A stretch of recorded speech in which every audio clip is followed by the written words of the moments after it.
बेईमानी आना हुआ विभाजन विभाषिका को लेकर, क्योंकि सन 21 के अंदर हमारे देश के प्रधानमंत्री जी ने लाल किले की प्राचीर से उन लोगों को याद किया जो अनकही शहादतें थी, जिनके बारे में कहीं इतिहास में जिक्र नहीं आता। बंटवारे के दौरान लगभग 10 लाख से ऊपर शहादतें ऐसी थी जिनका कहीं भी कोई जिक्र नहीं आया। मैं ये कहूँगा कि वो हिंदू धर्म के अनुसार जिनका कोई कर्म नहीं हो पाया, कोई क्रियाकर्म नहीं हो पाया, ऐसी शहादतें थी।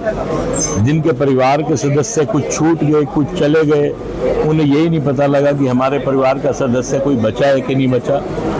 तो इसके लिए हमारे देश के प्रधानमंत्री जी ने इसे याद किया, और मैं कहूँगा कि ये श्राद्ध के तौर पर एक पिंड दान किया गया, श्राद्ध के तौर पर उनको याद किया गया और उनकी आत्मा की शांति के लिए प्रार्थना की गई। महाभारत के बाद अगर कहें तो इतनी बड़ी त्रासदी पहली बार हुई महाभारत के बाद अगर हम कहें तो, और इतनी बड़ी त्रासदी को देखते हुए इससे पहले भी सरकारें रही, लेकिन किसी भी प्रधानमंत्री का इस विषय पर कोई भी संज्ञान में नहीं लिया। लेकिन धन्यवाद करूंगा हमारे देश के प्रधानमंत्री माननीय मोदी साहब का, जिन्होंने इस विषय को संज्ञान में लेकर उन आत्माओं की शांति के लिए उनके लिए दिवस मनाने का काम किया, जो विभाजन विभाषिका दिवस के नाम से उनको याद किया जाएगा। और ये केवल हरियाणा में ही नहीं, ये पूरे भारत के लिए कहा गया, और पूरे भारत में जो भी लोग बंटवारे के दौरान यहाँ पर आए, चाहे वो किसी भी जाति के थे, कहीं भी थे, धर्म की रक्षा के लिए जो लोग वापिस आए, यहाँ आए, उन लोगों के जो शहादतें हुई, जो अपने परिवार को छोड़ के प्रभु के चरणों में चले गए, उनकी याद के अंदर ये दिवस मनाया जा रहा है। और विशेष तौर पर इसकी शुरुआत मैं कहूँगा जहाँ हमारे देश के प्रधानमंत्री ने की, वहीं पर उस समय के मुख्यमंत्री माननीय बाबूजी मनोहर लाल जी ने भी इसको बड़े अच्छे ढंग से इस कार्यक्रम को मनाने का काम किया, कभी कुरुक्षेत्र में तो कभी फतेहाबाद में। अभी उसी परंपरा को एक आस्था के रूप में आगे बढ़ाने का काम हमारे मुख्यमंत्री नायब सैनी जी कर रहे हैं, जो ये कार्यक्रम फरीदाबाद में 14 तारीख को होगा।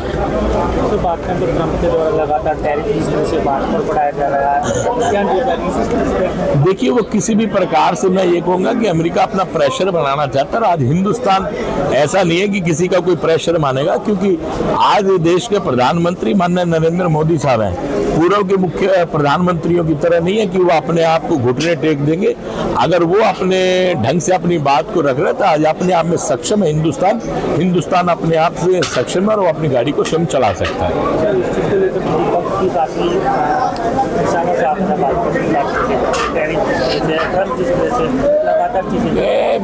विपक्ष के पास कुछ बचा ही नहीं, और विपक्ष को सोचना चाहिए जहाँ मसला देश का है वहाँ कोई भी विषय पे चर्चा होनी भी नहीं चाहिए, कोई इस प्रकार से बोलना भी नहीं चाहिए, क्योंकि विषय देश का है।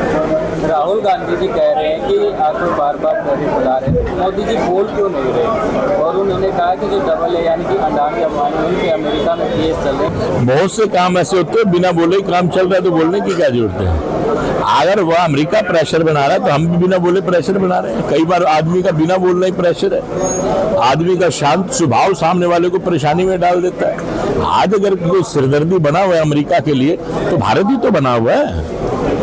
वो जानते हैं कि भारत आने वाले दिनों में भारत सबसे प्रथम नंबर पर होगा, और इसी विषय पे अमेरिका चिंतित है।